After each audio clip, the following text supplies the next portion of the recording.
आखिर क्यों वानी कपूर को एक फ्लॉप एक्ट्रेस की तरह देखा जाता है, जबकि उन्होंने अपने करियर में काफी हिट्स दी हैं। स्टार्टिंग में शुद्ध देसी रोमांस जैसी हिट मूवी देने के बाद भी वो क्यों फेड हो गई? उनके डाउनफॉल का मेन रीजन क्या है? इसके अलावा उनकी आदित्य चोपड़ा के साथ लेटेस्ट कंट्रोवर्सी क्या है? चलिए देखते हैं इस वीडियो में। तो दोस्तों, स्वागत है आपका व्हाट वेंट रॉन्ग सीरीज के फर्स्ट एपिसोड में, जिसमें हम देखेंगे व्हाट वेंट रॉन्ग विद वानी कपूर इन बॉलीवुड इंडस्ट्री कि आज उनको एक फ्लॉप एक्ट्रेस की तरह देखा जाता है। लेकिन उससे पहले हम देखेंगे उनके पीछे का थोड़ा बैकग्राउंड। वानी कपूर का जन्म 23 अगस्त 1988 को दिल्ली में हुआ था। पहले मॉडलिंग और फिर एक्टिंग में अपना करियर ट्राई करने के बाद उनको मौका मिला यश राज फिल्म्स के साथ 3 मूवीज कॉन्ट्रैक्ट का, जिसके अंडर उन्होंने अपनी पहली मूवी शुद्ध देसी रोमांस साइन करी, जो कि एक सुपरहिट साबित हुई। मुझे एक बार बोलने का कुछ चांस दे देती ना क्या तो। कहोगे कि शादी के लिए हाँ करते वक्त मैंने सोचा नहीं। जिसके बाद उन्होंने बॉलीवुड में अपना एक नाम बना लिया। लेकिन इसके बाद ही उनका डाउनफॉल शुरू हो गया, क्योंकि यशराज फिल्म्स के साथ कॉन्ट्रैक्ट साइन करने की वजह से वो दूसरे बड़े प्रोजेक्ट्स को साइन नहीं कर पाई, जिसकी वजह से उनसे मल्टीपल बिग प्रोजेक्ट्स मिस हो गए। इनफैक्ट इतना ही नहीं, यशराज फिल्म्स के साथ जो सेकंड मूवी आहा कल्याणम उन्होंने साइन करी थी, वो बॉलीवुड मूवी बैंड बाजा बारात का एक रीमेक थी। ये मूवी साउथ में फ्लॉप हो गई, लेकिन ये तो बस शुरुआत थी, क्योंकि इसके बाद उनकी थर्ड मूवी जो बेफिक्रे 2016 में रिलीज हुई थी, वो भी एक बहुत बड़ी फ्लॉप थी। इसके अलावा उनको उनके लुक्स के लिए भी काफी क्रिटिसाइज किया गया। उनकी क्यूट स्माइल, नेचुरल लुक और प्योर इंडियन गर्ल इमेज जो शुद्ध देसी रोमांस में दिखी थी, बेफिक्रे मूवी में वो कम्प्लीटली अपोजिट हो गई। हो सकता है वानी अपने करियर में थोड़ा एक्सपोजर ट्राई करना चाहती हो, जिसकी वजह से उन्होंने अपने फेस पर मल्टीपल सर्जरीज करवाई, जैसे chin fillers, rhinoplasty and lip fillers. लेकिन ये सब उनके लिए एक बैन बन गया, क्योंकि उनकी मल्टीपल प्लास्टिक सर्जरी की वजह से उनके फेस की अलाइनमेंट चेंज हो गई, जिसके बाद उनका फेस एक क्लाउन की तरह लगने लग गया। हालांकि ये सब एक पर्सनल चॉइस होती है, किसी को अपने फेस पर कौन सी सर्जरी करवानी है, कब करवानी है, ये उनका पर्सनल डिसीजन होना चाहिए। उस समय उनको बोला जा रहा था कि उनका फेस सर्जरीज के बाद प्लास्टिक जैसा लग रहा है। एंड इवन कुछ का कहना था उन्होंने ड्रग्स ओवरडोज स्टार्ट कर दिया है, जिसके साइड इफेक्ट से उनकी बॉडी ऐसी लुक में नजर आ रही है। इंडीड वानी कपूर के लिए वो फेज बहुत ही मुश्किल होगा। सबसे पहले फ्लॉप मूवीज, उसके बाद कॉन्ट्रैक्ट बाउंड, और इन सबके बाद मल्टीपल सर्जरीज का पेन। इनफैक्ट मल्टीपल सर्जरीज के बाद ट्रोलिंग और क्रिटिसिज्म को फेस करना, it must be difficult for वानी कपूर। इन रिसेंट ईयर्स में उनका पीआर भी ज्यादा एक्टिव नहीं था।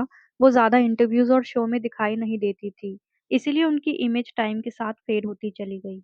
लेकिन उनका एक सॉन्ग आया था 2018 के अराउंड, जिसका टाइटल था यार मनाना नहीं। ये सॉन्ग जब आउट हुआ था तो उनको बहुत प्रेज मिला था। इनफैक्ट आज के टाइम पर उनके 5.5 मिलियन व्यूज है इस song. And once again Befikre के 3 साल के लॉन्ग गैप के बाद 2019 में उनकी war movie I. But war movie में सारा क्रेडिट मेल स्टार्स लेके चले गए, और उसमें वानी का स्क्रीन टाइम भी कम था, लेकिन बहुत इम्पैक्टफुल था। इसीलिए उसमें भी उनको ज़्यादा रिकॉग्निशन नहीं मिला। एंड फिर 2021 में उनकी मूवी बेल बॉटम और चंडीगढ़ करे आशिकी आई थी। ये दोनों मूवी ही फ्लॉप्स रही, लेकिन चंडीगढ़ करे आशिकी में उनकी एक्टिंग को प्रेज किया गया।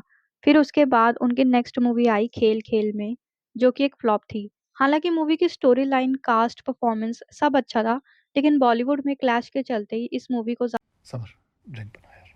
हाँ भैया। एक मिनट, उसे कॉल करो। किसे? उस मोहतरमा को। कार्ड भूल गया मैं होटल में। समर, ड्रिंक बना यार। एक मिनट, तुमने कहा तुमने उसे कॉल किया था, राइट? कॉल एंड रिसेंटली उनकी mandala murders web series Netflix पर लॉन्च हुई है, जो कि टॉप 10 कंट्रीज में ट्रेंडिंग है। पता ही नहीं चला, मोल चुकाना पड़ेगा। वानी ने अपने करियर में जितनी भी मूवीज करी है, उसमें से मेजरली फ्लॉप्स रही है। बाकी एवरेज, और जितनी मूवीज हिट गई उनमें से सारा क्रेडिट मेल एक्टर्स लेके चले गए। तो इस तरह उनके करियर का ग्राफ नीचे की ओर बढ़ता चला गया। लेकिन ये तो बात हुई उनके प्रोफेशनल करियर की। अगर बात करें उनके पर्सनल लाइफ की, तो उनकी डेटिंग हिस्ट्री ज़्यादा लंबी नहीं है। इसमें सबसे पहला नाम आता है निखिल थम्पी का, जो कि एक फेमस डिज़ाइनर है। उनका ही रिलेशनशिप ज़्यादा लंबा नहीं चला, लेकिन कुछ सोर्सेज की माने तो बीते कुछ सालों से वानी कपूर और आदित्य चोपड़ा के लिंकअप की खबरें सामने आ रही है। आदित्य चोपड़ा अभी रानी मुखर्जी से मैरिड है। इससे पहले वो रानी मुखर्जी के बेस्ट फ्रेंड पायल खन्ना से मैरिड थे एंड रानी के लिए आदित्य ने अपनी वाइफ को चीट किया था। बॉलीवुड में चीटिंग एक आम टॉपिक बन चुका है। यश राज फिल्म्स की मैक्सिमम मूवीज में रानी को लीड रोल्स मिलते थे। इतना ही नहीं, आदित्य बहुत ही क्लोजली मॉनिटर करते थे कि रानी कौन से प्रोजेक्ट्स पर काम करेगी और वो कौन से प्रोजेक्ट्स को मना करेंगी। इनफैक्ट वो बाकी प्रोडक्शन हाउसेस से आए मूवीज के ऑफर्स पर भी अपना पूरा कंट्रोल रखते थे। रानी के लिए वो सारे एफर्ट्स लगाने के लिए रेडी थे। एंड रानी मुखर्जी से शादी के बाद उनका वही सेम पैटर्न वानी कपूर के साथ देखने को मिल रहा है। अब आदित्य चोपड़ा वानी कपूर को मैक्सिमम मूवीज ऑफर कर रहे हैं। इनफैक्ट मंडाला मर्डर सीरीज जो अभी हाल ही में नेटफ्लिक्स पर रिलीज हुई है, वो भी Yash Raj films production house में लॉन्च करी है। इनफैक्ट इसके अलावा आदित्य चोपड़ा वानी को अपने मैक्सिमम प्रोजेक्ट्स में रखने का ट्राई करते हैं। वो वानी को उसी तरह गाइड और हेल्प करते हैं जैसे वो रानी मुखर्जी को किया करते थे। उनके सेम पैटर्न को देखते हुए नेटिजन्स का कहना ये है कि जैसे वो पहले रानी को हेल्प किया करते थे, अब वो वानी को हेल्प करते हैं। जैसे वानी के सारे प्रोजेक्ट्स को क्लोजली मॉनिटर करना, उनको फेवर करना, इनफैक्ट अपनी मेजरली मूवीज और सीरीज में उनको प्रायोरिटी देना, ये सभी वो पहले रानी मुखर्जी के। हो सकता है आदित्य कपूर वानी को हेल्प कर रहे हों, क्योंकि आदित्य के 3 मूवीज कॉन्ट्रैक्ट के बेसिस पर ही वानी कपूर का करियर डिस्ट्रॉय हुआ था। लेकिन सिर्फ वानी कपूर ही नहीं, बाकी एक्ट्रेसेस भी है जो इस 3 मूवीज कॉन्ट्रैक्ट के अकॉर्डिंग उनके करियर में उन्होंने एक लो ग्राफ देखा है। तो क्या आदित्य सभी की हेल्प करते हैं? नहीं। इसी थोड़े हौच-पौच सिचुएशन में नेटिजन्स का कहना ये है कि वानी कपूर और आदित्य का लिंकअप की न्यूज़ रियल है और इसी वजह से उनके अफेयर्स की खबरें शेयर हो रही हैं। लेकिन रियलिटी क्या है, ये कोई नहीं जानता क्योंकि इसके कोई रियल प्रूफ्स नहीं है। ऑल्सो ये सब रूमर्स भी हो सकता है। बट आपका इस बारे में क्या ओपिनियन है, कमेंट में बताएं और चैनल को फॉलो करना ना भूलें। Do let me know in the comment section.